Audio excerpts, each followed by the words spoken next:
Hola, ¿qué tal? Soy el pastor Vladi de Visión de Fe en Guatemala. Quiero agradecerle su sintonía a este video de las porciones semanales del Pentateuco, que es nuestra respuesta al llamamiento apostólico a compartir la escritura, especialmente a Moisés, en Hechos capítulo 15. Si todavía no se ha suscrito a nuestro canal, le invito a hacerlo y por supuesto, también que pueda visitar nuestras listas de reproducción en donde encontrará muchos otros videos que seguramente le edificarán. Aprovecho también para invitarlo a seguirnos en nuestras redes sociales de Facebook, X, Instagram y TikTok.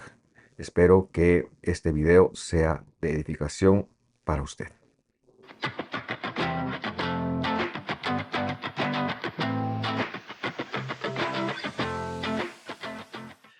Qué alegría me da poder reunirnos por tercer año ya para ver esta porción, la porción de Jucat, que hemos traducido como las leyes universales, inamovibles, y que comprende desde el capítulo 19 del libro de Bemidbar, o sea, Números, versículo 1 hasta el capítulo 22, versículo 1.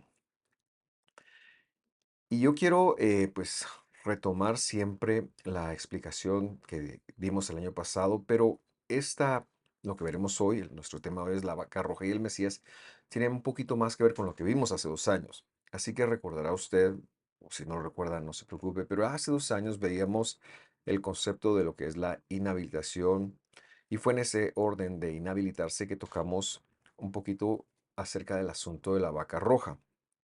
El año pasado quisimos ya avanzar un poco y hablar acerca de Moisés y de Aarón y por qué el castigo que reciben en este trayecto de no entrar a la tierra prometida era fue tan fuerte, y de hecho no fue lo suficientemente fuerte debido a la falta, y eso lo hablábamos hace un año, recordará usted, acerca de la tzela, una piedra porosa que no iba a ser un milagro sobrenatural, sino iba a ser un milagro espiritual, porque la piedra iba a dejar de ser piedra y se va a convertir en agua, como autonegándose, y este era un atributo que iba a demostrar lo que el Mesías haría por nosotros en el madero del Calvario. Pero a Moisés se le ocurre la idea de golpearla, y así faltó a la santidad de Dios. Y bueno, el resto lo vimos ya, ah, lo explicábamos hace un año. Entonces, regresando en el capítulo 19, vamos a empezar la lectura del versículo 1, porque quiero hacer la conexión de lo que la vaca roja representa, en función del Mesías, y como estas porciones nosotros las interpretamos a la luz del Evangelio. Hoy precisamente es un buen momento para hacerlo. Así que vamos al 19.1, Bemidbar, números 19.1, y dice así: Después el Señor habló a Moisés y a Aarón. Lo que dijo fue, el verso 2: esta es la ley universal o la ley inamovible de la Torá que el Señor ha ordenado, es decir, ha causado como un orden. Dile a los hijos de Israel que te traigan una novia alzana, sin defecto. Este color alzana también se conoce como el bermejo, que es una vaca rojiza, una novia que no tenga manchas y sobre la cual nunca se haya puesto yugo. La Torá siempre nos ha dado una pedagogía impresionante con respecto al mayor de los eventos de redención que iba a ocurrir, y esto es a la venida del Mesías y su consecuente muerte en el madero. Pero toda la Torá, todos los libros de la Biblia están apuntando a esto, y lo hacen desde una forma muy pedagógica. Y aquí vemos, por ejemplo, un par de referencias. En el caso de la vaca roja, esta debe ser mum, que quiere decir sin mancha, que sería casi imposible que una vaca fuera completamente rojiza, que no hubiera algo en ella. Pero lo que estamos viendo acá es que esto representa la falta del pecado que el Mesías, por no ser de esta creación, esta vaca casi que era creada específicamente por Dios para estas condiciones que vamos a seguir leyendo, porque representaba uno de los atributos que el Mesías iba a venir. Él iba a venir a tomar forma de hombre, iba a ser depositado como un bebé probeta en el vientre de Miriam, su madre, y no iba a haber pecado en él porque no iba a haber naturaleza humana. Pero todo lo demás, su semejanza, su cuerpo sería tangible, pero él no fue humano, fue el primero que habitó en esta tierra que no fue humano, pero que tenía aspecto de nosotros. Y en segundo lugar, el yugo nos habla de que el hecho de que esta vaca nunca hubiera tenido un yugo, recordará usted que el mismo Mesías dijo en el Evangelio, mi yugo es fácil y ligera mi carga, y esta es una referencia al- a la escritura, a la teología de una persona, por lo que es muy importante enfatizar que Jesús no lo podemos colocar dentro de ninguna de las casas rabínicas de la época, porque él no estudió con nadie. Él traía su propio yugo, él traía su propia teología. Algunas personas tratan de decir que Jesús fue un rabino de la casa de Gilel, pero esto es falso, o de la casa de Shammai, o de la casa de cualquier otra persona. Ciertamente, cuando los fariseos de la casa de Gilel estaban en lo correcto, él lo dijo. Y cuando los fariseos de la casa de Shammai, como en el caso del divorcio, estaban en lo correcto, él tomó esa postura. Pero es que él no traía un yugo, no traía una casa. Él mismo venía a enseñarnos la forma correcta de interpretar la escritura. Y esto es lo que quiere decir que su enseñanza, su Torah era pura, pues no tenía el yugo humano o el prisma humano de ya tener un condicionamiento hacia algo específico. No, él venía justo del cielo a darnos la Torah, la instrucción del cielo. Verso 3 dice, y ustedes se la darán al sacerdote Eleazar. Ahora recordamos, se refiere a la vaca, y él, el sacerdote, la sacará fuera del campamento y será degollada frente a él. El énfasis que quiero que usted conecte en este momento es que esta vaca tendría que ser llevada fuera del campamento y degollarla. Esto es importantísimo porque la gran mayoría de los demás acercamientos o sacrificios, como se conocen, pero son acercamientos porque representan un cuerpo de Dios, se hacían en el santuario, frente al altar de los sacrificios, allí en el atrio. Y esta vaca, a su vez, es importante que sea llevada afuera porque tiene un sentido mesiánico muy específico que es lo que nosotros queremos estudiar y develar. Pero lo que también quiero que usted conecte es que es precisamente esta pedagogía de la vaca roja la que nos va a permitir a nosotros relacionar el sacrificio del Mesías con todos los sacrificios que se hacían tanto en el desierto, en el tabernáculo del desierto, como posteriormente en el templo. Y todos se encierran en Jesús. Y bueno, al final eso fue lo que la carta de los Hebreos se dedicó a enseñar. Pero bueno, seguimos la lectura. Vamos al versículo 4. Dice así. Entonces el sacerdote Eleazar tomará con su dedo de la sangre y rociará un poco de la sangre hacia el frente de la tienda de reunión 7 veces. O sea que él había sido llevado fuera del campamento, pero ahora debería de tomar un poquito de la sangre y traerla frente a la tienda de reunión, que es donde se ofrecían los demás sacrificios, como un testimonio de que sí había habido un cuerpo y que este cuerpo había sido degollado. ¿Recuerda usted que el ofrecimiento de la sangre en Israel no se ofrecía la sangre, no era la sangre lo más importante, la sangre era para verificar que había un cuerpo de un animalito que había dado su vida? La sangre era rociada 7 veces en algunos de los sacrificios, pero después toda ella era eh, vertida, voy a llamarle, alrededor del altar. No era el elemento más importante, no se ofrecía para nada, es más, estaba prohibido hacer cualquier cosa con la sangre, excepto derramarla. Entonces el sacerdote está fuera, derrama, pero él tiene que traer un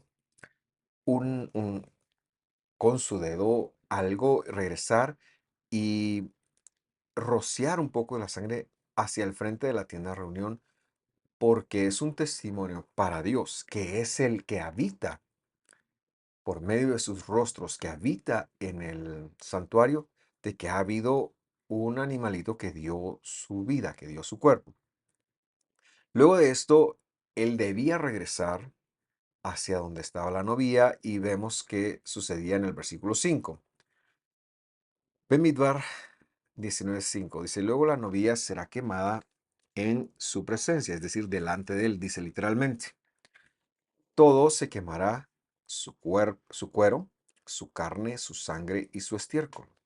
Normalmente el estiércol era sacado de la mayoría de los sacrificios y era depositado fuera del campamento, pero acá está esta, esta novilla, esta vaca que está fuera del campamento, como lo hemos mencionado, y era toda quemada. El versículo 6 agrega, el sacerdote tomará madera de cedro e hisopo y escarlata y los echará en medio del fuego en el que arde la novia. Es decir, también se hacía llevar ahí cedro, hisopo y una tela escarlata. Versículo 7. Luego el sacerdote lavará su ropa y bañará su cuerpo en agua. Y después entrará en el campamento, pero el sacerdote quedará inhabilitado hasta el atardecer. Versículo 8.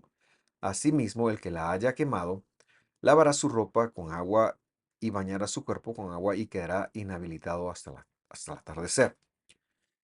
Y en este momento quiero explicar algo muy importante.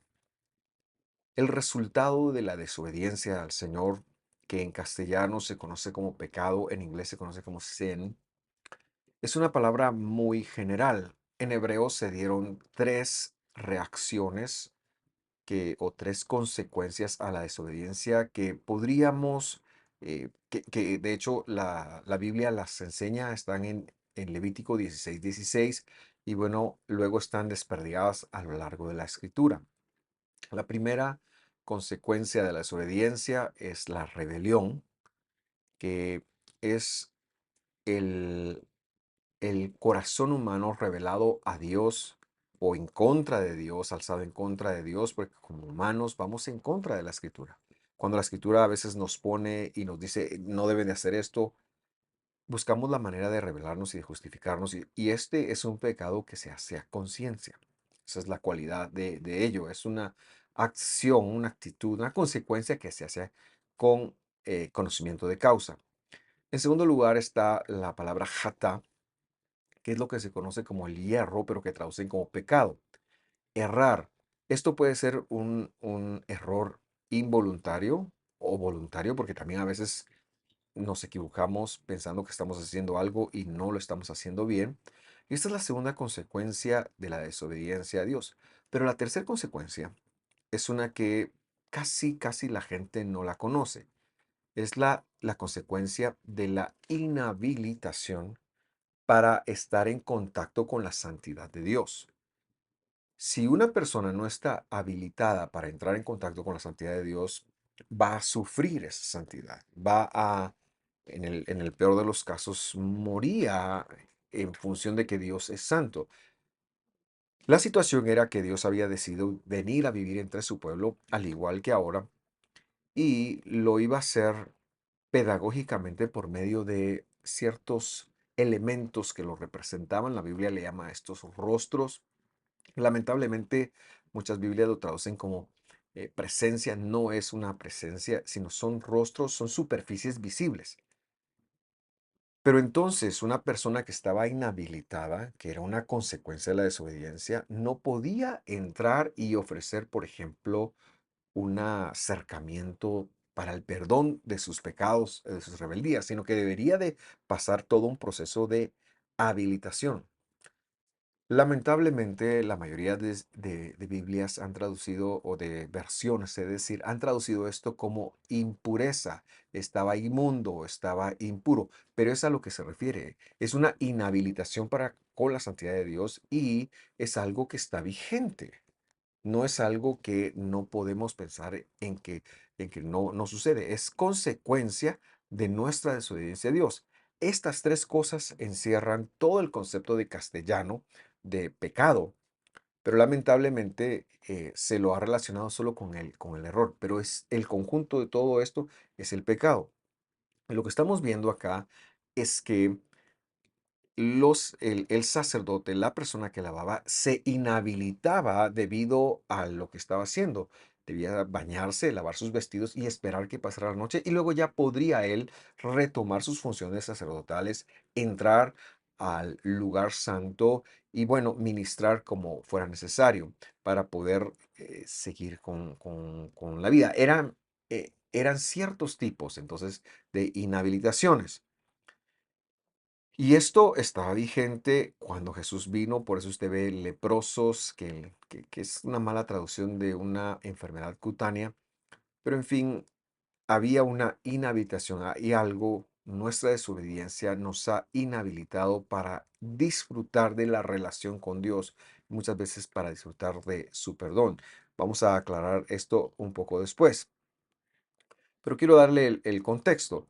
Versículo 9 sigue leyendo. Entonces un hombre que esté habilitado, alguien que no era ni el sacerdote ni la otra persona que había quemado, juntará las cenizas de la novilla y las depositará fuera del campamento en un lugar habilitado, un lugar que había sido preparado especialmente para esto. Y será para la asamblea de los hijos de Israel por guardia para las aguas de Nidá, pues es ofrenda por el error. Muy bien, yo quise traducir un poquito literal para que usted vea que a veces el hecho de que se traduzca como se traduce no deja tanto una claridad. Entonces, vamos por partes. Esta persona recogería las cenizas y las pondría en un lugar habilitado. A su vez, debía de aplicarle unas aguas. Esto se conoce como las aguas de nidad, creando así una especie de pileta. Porque esta vaca y esta pileta que quedaba ahí serviría ahora como un modelo de habilitación, y esto lo puede encontrar usted en el resto de la escritura, un modelo de habilitación para personas que hubieran cometido situaciones o se hubieran puesto en posturas de estar inhabilitados. La palabra nida, que usted ha visto ahí, que quedaría como agua de nida, es una palabra muy interesante. Y también aparece cuando las mujeres tienen su menstruación, están inhabilitadas durante 7 días para tener relaciones sexuales con sus cónyuges. Y le llama a eso el tiempo de nidad. ¿Y qué quiere decir la palabra nidad? La palabra nidad tiene la intención de mover de un lado para otro, pero en función de la mujer y en función de nuestra porción, representaba ese tiempo que Dios otorgaba a la mujer para sanarse, para curarse, para tratar con lo incómodo de su menstruación, con el conjunto de hormonas y era un tiempo de gracia para que ella no tuviera, el esposo tenía que venir a ayudar con los hijos, tenía que, no podía exigir su derecho conyugal porque ya estaba por 7 días enfocada en ella, era un aspecto de misericordia. Y aquí lo que está diciendo es que para toda la asamblea, cuando se inhabiliten de alguna forma, entonces habría todo un protocolo para que ellos fueran a donde estaban estas aguas de Nidá, pero que se servirían para todos e incluso servirían para las mujeres que estaban concluyendo su menstruación. Este tiempo podría variar, por ejemplo, si una mujer tuviera sangrado 3 días, de todos modos tenía que esperar los 7 días. Era una licencia que Dios le daba. Si tuviera sangrado 5 días, de la misma forma. Pero si su sangrado fuera irregular de más de 7, 8 días, entonces a partir del día que se detenía, ella tenía que contemplar este asunto de la nidad. La Biblia es muy hermosa cuando la entendemos que fue dada para vida. Y deja allí un espacio para que las personas en Israel, en el pueblo de Dios, tengan una oportunidad de volverse a habilitar para poder llegar nuevamente al santuario a ofrecer sus sacrificios para perdón. En el caso nuestro sería para poder pedir perdón, para poder acercarnos, para poder tener la gracia y la misericordia del Señor. Versículo 10 sigue diciendo. Y el que haya recogido las cenizas de la novilla, dice, lavará su ropa y quedará inhabilitado nuevamente hasta el atardecer. Y será un estatuto, es decir, un hoc, una ley universal de tiempo escondido para los hijos de Israel y para el extranjero que reside entre ellos. Es decir, no solo se ofrecía para el pueblo, sino para los que estaban dentro del pueblo. Y esta vaca tendría un tiempo de caducidad. Habría un día en donde esa vaca no tendría función ya más, porque era precisamente, como lo hemos venido diciendo, era una pedagogía para hacernos entender lo que Dios vendría a hacer en su sacrificio en el madero. Y esta era algo muy importante. Ahora, si usted sigue leyendo a partir del verso 11, se va a dar cuenta que empieza a legislar cuáles son entonces las causas de inhabilitación. En primer lugar, nombra el contacto que una persona tiene con alguna persona fallecida. Es decir, si alguien toca un cadáver, inmediatamente se inhabilita para entrar a la presencia de Dios. Entonces, en el caso de los que estaban en el desierto, había un protocolo. En el caso nuestro, ese protocolo también lo tenemos, pero es en función del Mesías. Y creo yo, tiene que ver con reconocer su obra de habilitarnos y por lo menos reconocerlo, hacer una oración. Entonces, que la oración significa entrar en juicio. Señor, yo quebranté esto, estoy inhabilitado, perdóname y límpiame.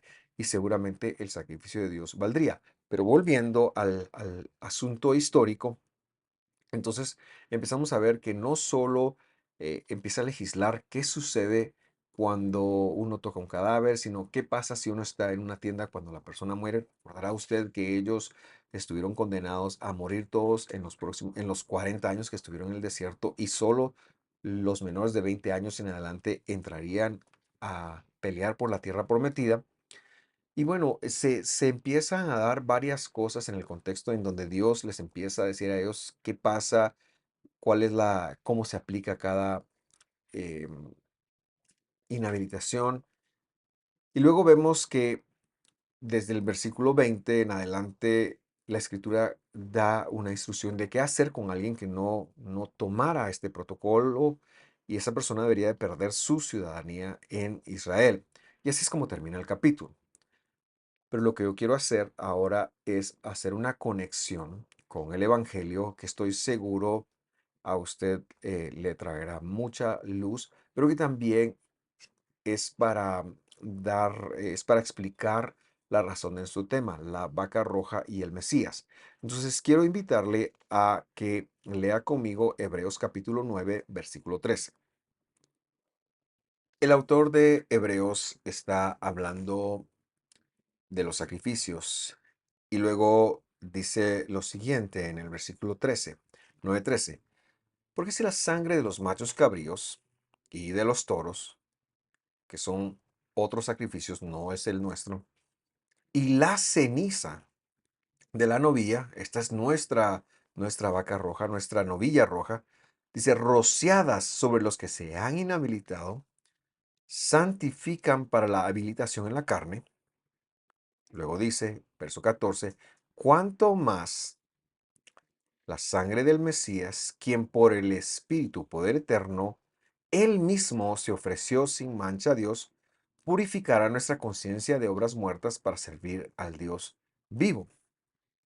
En otras palabras, y para entender nuestra porción, el sacrificio del Mesías cubre las inhabilitaciones que la Torá le había dado a la vaca roja.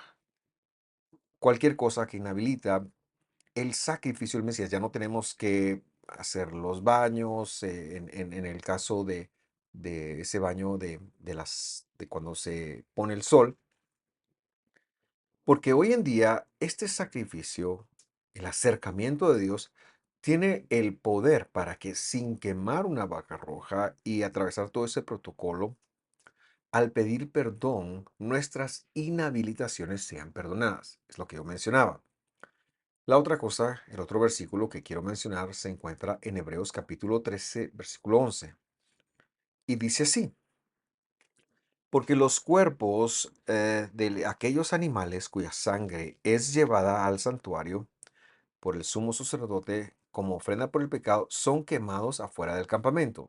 Y esto es algo que habíamos visto con presentar la sangre, pero vea usted que esos son cuerpos que, am, aunque son quemados fuera del campamento, su sangre es llevada como para un testimonio, es decir, especialmente se está refiriendo a nuestra vaca roja. ¿Por qué? Porque la mayoría de los demás sacrificios se quemaban dentro del campamento, pero este animal, esta vaca roja, se quemaba fuera. Así que el contexto es nuestra vaca roja, que también debía de presentarse su sangre para exhibir que había habido una muerte. Versículo 12. Por lo cual, también Jesús, para santificar al pueblo mediante su propia sangre, es decir, su sacrificio, padeció fuera de la puerta. El Mesías no fue colgado frente del templo, donde se ofrecían la mayoría de los sacrificios. Él lo fue en una de las montañas o de los montes que rodeaban Jerusalén, que se conocía en arameo como Gulgalta, y a nosotros nos llegó esto como Gólgota, pero que esta palabra, que aunque significa calavera o cráneo, cráneo más que calavera, cráneo significa, representaba la habilidad de Dios en la jerga teológica de la época para autonegarse a sí mismo. Ahí él fue crucificado, él no fue muerto en el templo, pero lo que está diciendo es maravilloso. El versículo 12 agrega, por lo cual también Jesús, para santificar al pueblo mediante su propia sangre, lo habíamos leído, padeció fuera de la puerta, versículo 13. Así pues, salgamos a su encuentro fuera del campamento, llevando su propio oprobio. ¿Por qué? Porque el sacrificio de la vaca roja lo hacía él. Y aquí entonces tenemos la perfecta explicación. El mandamiento de la vaca roja fue dado para que un día nosotros pudiéramos justificar por qué nuestro Mesías había sido colgado del madero afuera del atrio. Si él era el sacrificio eh, por los pecados, contenderían algunos, especialmente del lado judío, tendría que haber sido colgado en el templo. Pero aquí está la justificación. La Torah entonces nos provee de una pedagogía, de unos ejemplos, para que cuando nosotros venimos y leemos el Evangelio, comprendamos que la escritura es una sola. Tenemos una unidad y lo que representaba la vaca roja era una pedagogía de lo que el Señor iba a hacer. Por lo tanto, entonces, esta vaca roja está aquí, estaba aquí para limpiar inhabilitaciones. Nosotros hoy también podemos conectar que en el Mesías nuestras inhabilitaciones pueden ser limpiadas. Tengamos conciencia de eso. Estudiemos qué es inhabilitarse y cuando conectemos eso, debemos de confesarlo. Pero por otro lado, nadie nos puede decir que el Mesías no podía morir fuera del campamento, porque por eso se dio este mandamiento. Y yo encuentro esto como algo maravilloso de parte de nuestro Dios que tenía todo pensado. Gracias por sintonizarnos, gracias por estar con nosotros. Espero que esto haya quedado claro. Como siempre, cualquier duda, estamos a la orden. Un fuerte abrazo, que Dios lo bendiga. Nos vemos la próxima.